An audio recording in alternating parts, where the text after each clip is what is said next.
Assalamu alaikum wa rahmatullahi wa barakatuh.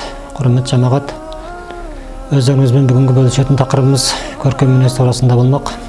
Көркем мінез турасында жалпы Алла субхану ва тағала өзінің қасиетті каламында былай деп баяндайды. Аузу биллахи минаш шайтанир ражим. Бисмиллахир рахманир рахим. Иннека ла'ала хулуқин азим. Я Мұхаммед саллаллаху алейхи ва саллам, сен аса ұлы мінезге иесің деп Алла тағала екі әлемнің сарвары пайғамбарымыз Мұхаммед Мұстафа саллаллаху алейхи ва салламды өзінің каламында солай мақтайды. Енді пайғамбарымыз саллаллаху алейхи ва саллам өзінің қасиетті хадис шәрібінің бірінде мен көркем ақылақты кемеліне келтіру үшін немесе көркем ақылақты толықтыру үшін жіберілдім деп баяндайды. Осыдан да көркем ақылақтың біздің өмірімізге, біздің дініміздегі орнының қаншалық екендігін осыдан білуге болады. Және де бір хадис шәріпте Айша анамыз пайғамбарымыз саллаллаху алейхи ва салламның мінезі ол Құран еді дейді.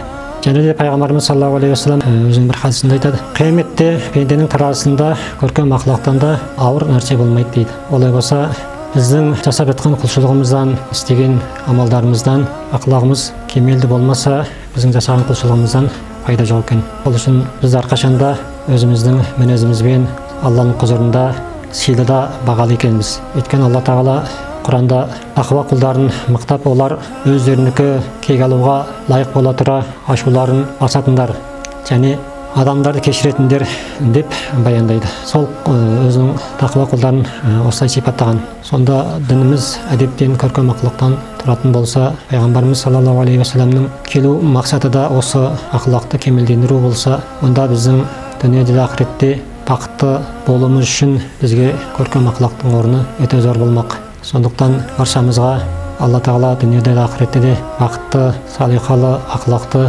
құлдардан болуды нәсіп етсін. Субханаллахи ва бихамдихи, ашһаду ан ла илаха илля анта, астағфирука ва атубу илейк.